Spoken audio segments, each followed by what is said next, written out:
Hello, I'm Esme Murphy, and welcome to Talking Points. The state of Minnesota estimates that right now, 24% of Minnesotans have access to paid family and medical leave. That's about to change. In 2 months, on January 1st, a new Minnesota law mandates that employers provide almost all employees be given paid family leave. Passed in 2023, the law provides for 12 weeks of paid leave for an illness or 12 weeks caring for a family member who is ill, bonding with a new baby, or responding to a personal safety issue such as stalking or domestic violence. Now, you can use both programs in 1 year, but the maximum overall leave, the paid leave you can take, is 20 weeks. This is for all workers, full-time, part-time, temporary, and seasonal. The program will operate much like the state's unemployment insurance program. It's being paid for by you and your employer through a 0.88% sales tax, income tax. The program is administered by the State Department of Employment and Economic Development, or DEED. During your leave, you won't get your full pay. A calculator on the DEED website lets you plug in your salary. Someone making $72,000 a year gets paid about $1,300 a week. According to the paid leave calculator, you would end up getting about $1,000 per week for your leave, which represents almost 80% of your regular pay in this particular case. Now, we asked DEED for an interview. They said they didn't have anyone to talk with us at this time, so we went to the Minnesota Chamber of Commerce, which on its homepage asks, are you ready for paid family medical leave in Minnesota? They even have a countdown clock to January 1st. The Chamber has been holding seminars for HR executives and businesses and has a lot of information on their website. Joining me right now from the Chamber is Lauryn Schothorst. Thank you so much for joining me. Thanks for having me. I want to clarify something. I did misspeak. The tax, the 0.88% tax, is actually a payroll tax. All right, let me ask you, Lauryn, the Chamber has helped hundreds of businesses. You've been holding webinars and seminars. Are businesses ready for this? Well, I think it depends on who you ask. There's certainly varying degrees of readiness. Part of what our charge right now is to increase education and awareness. So I joke that there's, the question I ask, are you on paid leave 101, 201, or 301 right now? Because different businesses are coming in at different levels. A lot of small businesses think that they are possibly exempt from the law, similar to FMLA. So there's a lot of reorienting those businesses around the fact that Minnesota paid leave applies if you have one or more employee. So it is all encompassing. And then we get into some of the ways that they need to be prepared. There are pretty clear deadlines with the Department of Employment and Economic Development about what they technically need to do to be ready. But then, of course, embedded in all of those technical requirements are a bunch of decisions that employers need to make on their own to fit this mandate into their benefits packages or their workforce structure. Yeah, and you hit it the nail on the head. The biggest difference here is going to probably almost 100%, 90% of people in the state of Minnesota. If they're working in any kind of job, they're probably covered by this. And that's a big, big difference. And small businesses especially, they're concerned, a lot of people are concerned that small businesses don't know about it. How much has the saturation or information gotten out, do you think? I know you guys are doing the best you can.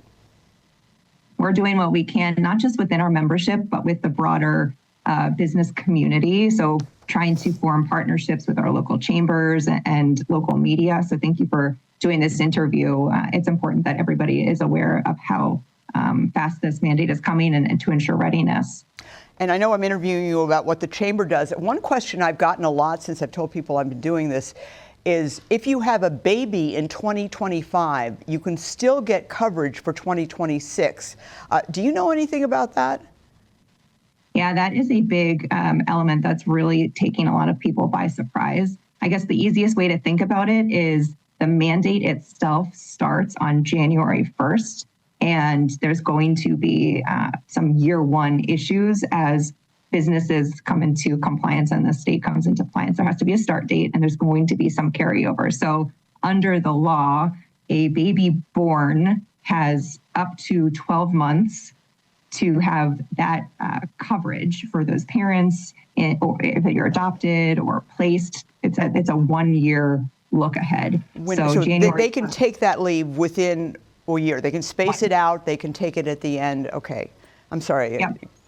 So that 12-month period will carry into 2026. Now, you still will have to take your leave within those 12 months. So the closer a baby is born to 2026, the longer you will have.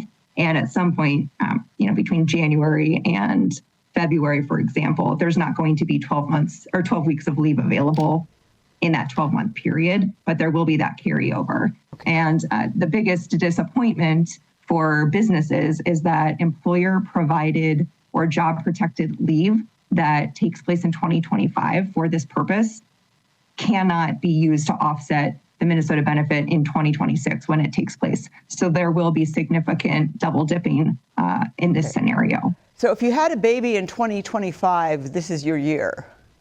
I suppose you could look at it that way. Okay. All right. And I've got some friends here who've had babies in 2025. What if you already have, as some of us are fortunate enough to have, benefits through our employer, paid family leave and paid medical leave through our employer? How does this law also affects us? Isn't that right? Right. So there's going to be a tricky act of coordinating existing benefits. We hear that a number of employers are having to rethink their internal offerings and how they will move into a package that covers and includes the state mandate. Some are coordinating benefits through private plans so that their existing short-term disability or salary continuation programs can interact with this, either as a supplement or an offset. And so there's a lot of dynamism that involves strategic thinking by employers, which is why, when we talk to businesses, the timeline of January 1st is rapidly approaching, but they've been trying to make decisions for how they compensate their employees, for months prior to this.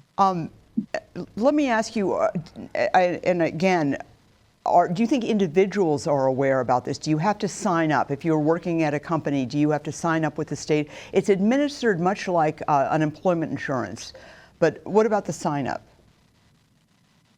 So workers are increasingly becoming aware of this. And as of December 1st, every worker in the state should, because one of the requirements on employers is to put up a workplace poster and notify the employees of the new law, which includes an attestation by employees that this is coming. Okay. A lot of people have socially heard of this concept of paid leave, but they don't understand it's a payroll tax. It's coming out of their paycheck. It's not full wage replacement. And they have to apply to the state for this benefit on their own. And so this is a learning curve for employees too, that as businesses are beginning to socialize the idea of if their benefits are changing, if they're going into a private plan, and then communicating the notification requirements per the law, every employee should now have a better understanding in the next few weeks. And the Chamber, as I said, you've got a great website. You've got information on your website.